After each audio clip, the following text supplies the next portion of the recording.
are welcome. What really was the dispute between Neville Goddard and his mentor, Abdullah? Was it just the power of his tongue? Do you really think so? Does it have anything to do with his lack of faith? We all know about the kind of influential figure in the world of conscious manifestation that Neville Goddard turned out to become. And also, the great things he accomplished in his life and the lives of those who were in touch with him. Yet, he was mentored and taught everything he knows about this by Abdullah. But was Abdullah scared of him? I mean, we all know about the story of Albert the Great, who was the teacher of Thomas Aquinas, but Thomas turned out with a lot more accomplishment and recognition than his teacher Albert. Could this be the one thing that Abdullah was scared of? But then, it is commonly known and advised that negative energy can only influence a negative energy. Negative energy can only bring negative energy to the table and affect the people around. So, we are always advised to cut off from people with negative energy, in order not to get influenced by it. Remember that no matter how strong you think you can resist a bad influence or negative energy, it's best you cut off from it. Rebuke it when it is activated. Jesus Christ was very close to his disciples. He ate and drank with them. He loved them genuinely. Yet it took an immediate impulse, without any form of agitation.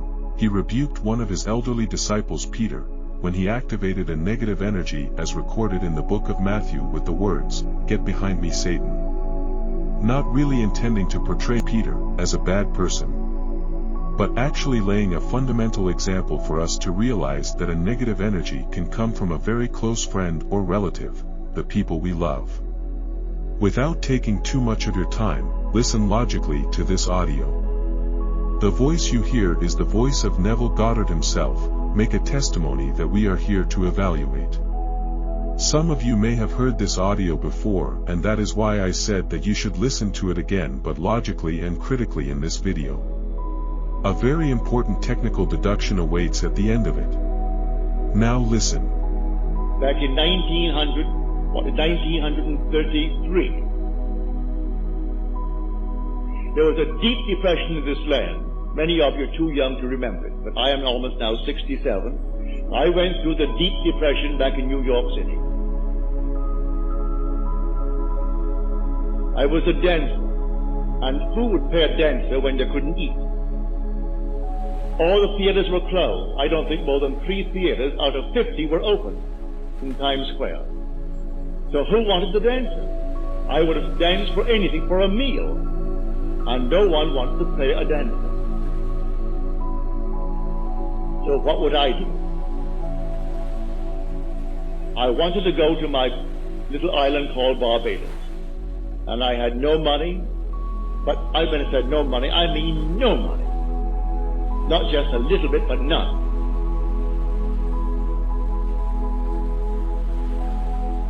I said to my friend Abdullah, I would love to go to Barbados. He said to me, you are in Barbados. I said, I am in Barbados? He said, yes, you are now in Barbados. Notice that the first lesson here from Abdullah is that, when you want something, you must assume at that very moment that you already have it. Neville just informed him that he will love to go to Barbados.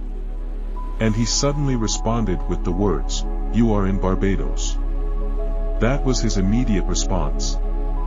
You must immediately forget your past, your present condition or problem, and immediately see and feel yourself in the light of your desired self. A similar lesson learned from Jesus Christ is that you must die. Be death to the life or what you don't want, and be born to, or live for what you want. Of course, we know that whatever thought or feeling that we harbor in our mind is what must surely manifest in our physical reality. So, let's listen some more. I didn't quite understand what he was telling me. I learned it afterwards. He was telling me that if I want something, I must now, at that moment that I want it, assume that I have it. I want to go to Barbados, I am in Barbados. So this night when I sleep in Barbados. How? In my imagination. And how do I know I'm there? think of New York City, where physically I'm sleeping, and see it to my north, 2,000 miles, northwest of where I am in Barbados.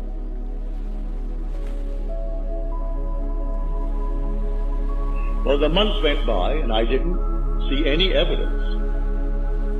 I said to him, you know, Ab, if I don't make the next boat out, well, no planes were flying, no commercial planes were flying in those days, I can't go to Barbados.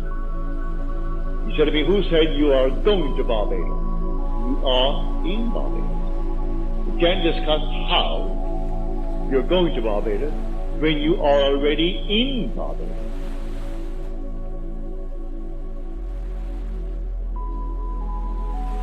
Then he walked straight to his room and slammed the door in my face, which was not an invitation to follow him. If you knew him, that's how he taught me.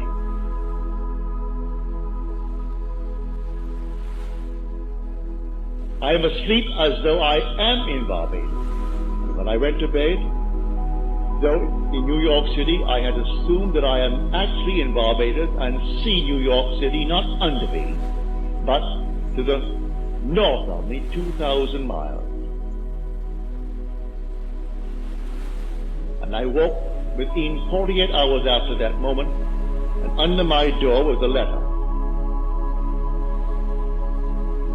from my brother Victor. And in that letter, he enclosed a small little draft, $50, that I have told the steamship company, the Furnace Riddy Company, to issue you a ticket and charge it to me. The $50 is simply if you want some little thing, like a suit of clothes. In those days you could buy a suit for $12, a fairly decent suit. You could buy a pair of shoes for $3.50 or $4. But he says the $50 just for anything you may need to get aboard the ship. But sign the chits, I'll meet the ship and pay all expenses, and I will pay all the tips. So it's not for tips aboard the ship. I went down to the place and I told them what my letter said. I read my letter to them. They said, Mr. Goddard, we only have steerage from now on. But when we get to St. Thomas, the Virgin Islands, you may have first class because someone disembarks in St. Thomas. I accepted it. I went back to my friend Abdullah and I told him, Ab, it worked. I'm going on the 6th of December, but I have to go steerage until we hit St. Thomas, and then we go first class to Barbados. You know what he said to me? He said, who is talking of going to Barbados? You have gone to Barbados and you went first class. Well, what are you going to do with a man like that? Before we talk about their dispute, let us talk about the second lesson here. Faith. An undaunting faith. Neville has gotten an all-expenses-paid invitation to travel to Barbados. He excitedly told Abdullah the good news. But Abdullah was not satisfied with what he got. Even though Neville, who had no money at all, was happy to at least got a ticket, Abdullah, on the other hand, knew what he prayed for, knew what he was expecting, so he couldn't settle for less. He stood his ground and insisted that Neville went first class to Barbados.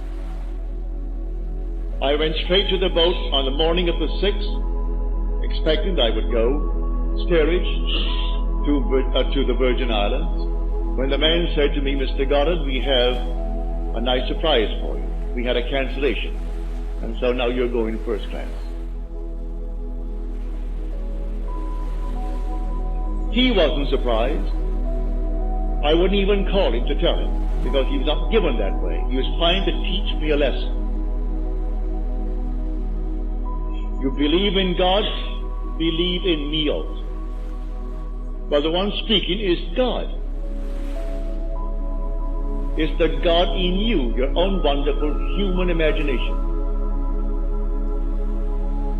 If you say, I believe in God, everyone here believes in God, But do you believe in your own wonderful human imagination as God? Let us not miss out another critical point here. Right from the moment that Neville informed Abdullah about his willingness to travel to Barbados, we observe the technical terms with which Abdullah related with Neville from that instant. Terms such as gone, went. Let us look at the contrast. Neville told Abdullah that he is going to Barbados, but Abdullah retorted, "Who told you you are going to Barbados? You went to Barbados and you went first class." Neville went back again to inform Abdullah that he was going on the 6th of December. But Abdullah again retorted, "Who is talking about going to Barbados? You have gone to Barbados and you went first class." It will not be out of place to even mention here that Abdullah was practically seeing Neville in Barbados and no longer New York City. Abdullah was practically deaf to the reality of Neville's existence in New York City but alive to the reality of his presence in Barbados. He was talking to Neville about how Neville got to Barbados. He wasn't willing to be forced to reason with Neville. He was boldly defiling logic of the fact that Neville was standing right there in front of him. He shut the door against the physical presence of Neville to allow his mind to manifest the Neville in Barbados which he was conscious of. Even though he understood Neville's position, but he shut the door against the negative energy that was coming from a worried Neville. This testimony seems simple, and so is the technique. That is why it is easily neglected. Let us bring ourselves to the present. Jesus Christ said that if you have just a little faith, you can move mountain. Abdullah demonstrated an unshakable faith and stood his ground.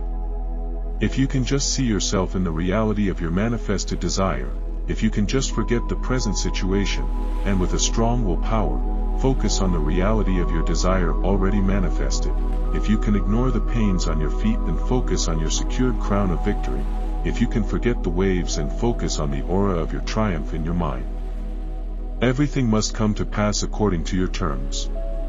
Work on yourself. Build your faith. Pray. Meditate. Build your inner strength and strong willpower. Pray to God always and He will be generous to you. Meditate deeply and always. Click on the links below for nice meditation accessories from Amazon to help with your meditation. I will ask you to please touch somebody's life today. Subscribe to this channel. By subscribing, you would have touched somebody's life somewhere in this world. Do it for love. It costs nothing. Subscribe. Thanks. This is M. John. Stay blessed.